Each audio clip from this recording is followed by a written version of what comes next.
ಈ ತಮಿಳುನಾಡಿನಲ್ಲಿರುವ ರಾಜಕಾರಣಿಗಳು ಅಲ್ಲಿನ ಜನರಿಗೆ ಅಮೃತ ಅಂತ ಹೇಳಿ ಪ್ರತಿದಿನ ಸ್ವಲ್ಪ ಸ್ವಲ್ಪನೇ ವಿಷವನ್ನ ತಿನ್ನಿಸ್ತಾ ಇದ್ರು. ಈಗಲೂ ತುಂಬಾ ತುಂಬಾ ಚೆನ್ನಾಗಿನೇ ತಿನ್ನಿಸ್ತಾ ಇದ್ದಾರೆ.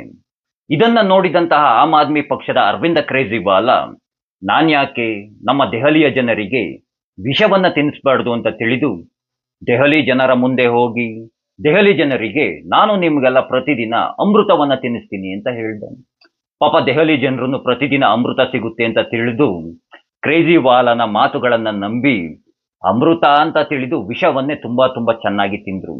ಇದನ್ನ ನೋಡಿ ಆಶ್ಚರ್ಯಗೊಂಡಂತಹ ಕಾಂಗ್ರೆಸ್ ಪಕ್ಷದವರು ಕರ್ನಾಟಕ ರಾಜ್ಯಕ್ಕೆ ಬಂದು ಕರ್ನಾಟಕ ರಾಜ್ಯದ ಜನರ ಮುಂದೆ ನಿಂತು ನಾವು ನಿಮ್ಗೆಲ್ಲ 5 ರೀತಿಯಾದಂತಹ ವಿವಿಧ ರೀತಿಯಾದಂತಹ ಅಮೃತದಿಂದ ತಯಾರಿಸಿದಂತಹ ತಿನಿಸುಗಳನ್ನ ಸಿಹಿ ತಿನಿಸುಗಳನ್ನ ನೀಡ್ತೀವಿ ಅಂತ ಹೇಳಿದ್ರು.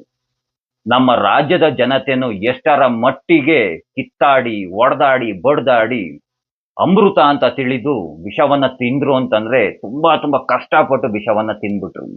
ಇದನ್ನೆಲ್ಲ ಸೂಕ್ಷ್ಮವಾಗಿ ಅತಿ ಸೂಕ್ಷ್ಮವಾಗಿ ಗಮನಿಸುತ್ತಿದ್ದಂತಹ ಬಿಜೆಪಿ ಪಕ್ಷದವರು ಒಂದು ಅರ್ಥವನ್ನ ಮಾಡಿಕೊಂಡ್ರು. ಇವ್ರಿಗೆ ಉಚಿತವನ್ನ ನೀಡದೆ ಹೋದ್ರೆ ನಮ್ಗೆ ಮತವನ್ನ ನೀಡೋದಿಲ್ಲ. ಜನರು ಅನ್ನಕ್ಕಿಂತ ಅತಿ ಹೆಚ್ಚಾಗಿ ಏಸಿಗೆಯನ್ನೇ ಇಷ್ಟವನ್ನ ಪಡೋದು. ಯಾವ ರಾಜಕೀಯ ಪಕ್ಷದವರು ಅತಿ ಹೆಚ್ಚಾಗಿ ಏಸಿಗೆಯನ್ನ ನೀಡ್ತಾರೆ ಅಂತಹ ರಾಜಕೀಯ ಪಕ್ಷಕ್ಕೆನೆ ಈ ಜನರು ಮತವನ್ನ ನೀಡೋದು ಅನ್ನೋದನ್ನ ಬಿಜೆಪಿ ಪಕ್ಷದವರು ಅರ್ಥವನ್ನ ಮಾಡ್ಕೊಂಡ್ರು. ಹಾಗಾಗಿನೇ ಬಿಜೆಪಿ ಪಕ್ಷದವರು ಯಾವಾಗ ಕರ್ನಾಟಕದಲ್ಲಿ ಸೋಲನ್ನ ಕಂಡ್ರು ಅವರನ್ನು ಇದೇ ರೀತಿಯಾದಂತಹ ಆದಿಯನ್ನ ಹಿಡಿದ್ರು. ಬೇರೆ ಬೇರೆ ರಾಜ್ಯಗಳಲ್ಲಿ ಬಿಜೆಪಿಯವರನ್ನು ಉಚಿತವಾದಂತಹ ಘೋಷಣೆಗಳನ್ನ ಮಾಡಿದ್ರು.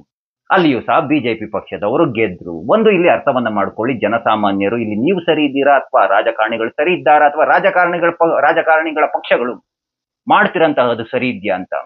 ನೀವು ಜನರು ಅಭಿವೃದ್ಧಿಯನ್ನ ಇಷ್ಟವನ್ನ ಪಡೆದಲೆ ಹೇಸಿಗೆಯನ್ನೇ ಇಷ್ಟವನ್ನ ಪಟ್ರಿ. ಹಾಗಾಗಿ ರಾಜಕಾರಣಿಗಳು ರಾಜಕೀಯ ಪಕ್ಷಗಳು ನಿಮ್ಗೆ ಹೇಸಿಗೆಯನ್ನೇ ತಿನ್ನಿಸ್ತಾ ಇದ್ರೆ ಇಲ್ಲಿ ಯಾರು ತಪ್ಪು? ನಿಮ್ದೇ ತಾನೇ ತಪ್ಪು. ನೀವು ಹೇಸಿಗೆಯನ್ನ ತಿನ್ನೋದನ್ನ ಬಿಟ್ಟು ಹೇಸಿಗೆ ತಿಂದು ಮತದಾನವನ್ನ ಮಾಡೋದನ್ನ ಬಿಟ್ಟು ಅಭಿವೃದ್ಧಿಗಾಗಿ ಮತದಾನವನ್ನ ಮಾಡಿದಿದ್ರೆ ನಿಮಗೆ ರಾಜಕಾರಣಿಗಳು ಅಭಿವೃದ್ಧಿಯನ್ನ ನೀಡ್ತಾ ಇದ್ರು. ನೀವು ಇಷ್ಟಪಟ್ಟಿದ್ದು ಹೇಸಿಗೆಯನ್ನ, ಅಭಿವೃದ್ಧಿ ನಿಮಗೆ ಬೇಕಾಗಿರ್ಲಿಲ್ಲ. ಹೀಗಾಗಿ ಅವರು ನಿಮ್ಗೆ ಹೇಸಿಗೆಯನ್ನ ತಿನ್ನಿಸ್ತಾ ಇದ್ದಾರೆ. ತಿನ್ನಿ, ಅಮೃತ ಅಂತ ಹೇಳ್ಕೊಂಡು ವಿಷವನ್ನ ತೆಗೆದುಕೊಳ್ತಾ ಇದ್ದೀರಾ ಪ್ರತಿದಿನ. ಬಡವರಿಗೆ ಸಹಾಯ ಮಾಡ್ಲಿ, ಯಾರು ಬೇಡ ಅಂತ ಹೇಳೋದಿಲ್ಲ. ಬಡವರಿಗೆ ಸಹಾಯ ಮಾಡ್ತೀವಿ ಅಂತ ಹೇಳ್ಕೊಂಡು ರಾಜ್ಯವನ್ನೇ ದಿವಾಳಿ ಮಾಡ್ಬಿಟ್ರೆ, ರಾಜ್ಯವನ್ನೇ ಬಡತನಕ್ಕೆ ಹಾಕ್ಬಿಟ್ರೆ ಇದ್ಯಾವುದಿದು? ಮುಂದೆ ಇನ್ನೂ ತುಂಬಾ ತುಂಬಾ ಅದ್ಭುತವಾಗಿರುತ್ತೆ. ಇನ್ನು 2 ವರ್ಷ ಇರ್ಬೇಕಲ್ಲ, 2 ವರ್ಷ 3 ತಿಂಗಳ 4 ತಿಂಗಳು ಎಂಜಾಯ್ ಮಾಡಿ ತುಂಬಾ ತುಂಬಾ ಚೆನ್ನಾಗಿ. ನನಗೆ ಯಾವಾಗ್ಲೂ ನೆನಪಾಗೋದು ಇಂತಹ ವಿಷಯಗಳು ಬಂದಾಗ ಈ ಶತಮಾನದ ಸಾಧಕಿಯರಾಗಿರುವಂತಹ ಮಾದರಿ ಮಹಿಳೆಯರು ಎಲ್ಲೋದ್ರು ಆ BMTC ಬಸ್ಸಲ್ಲಿ ನಿಂತ್ಕೊಂಡು ಈ ಶತಮಾನದ ಮಾದರಿ ಹೆಣ್ಣು ಅಂತ ಏನು ಡೈಲಾಗ್ಗಳು ಹೊಡಿತಾ ಇದ್ರು. ಹಾಡು ಬೇರೆ ಅವ್ರು ಕಳಿಸ್ಬೇಕು ಇವಾಗ BMTC ಬಸ್ ಒಳಗಡೆ.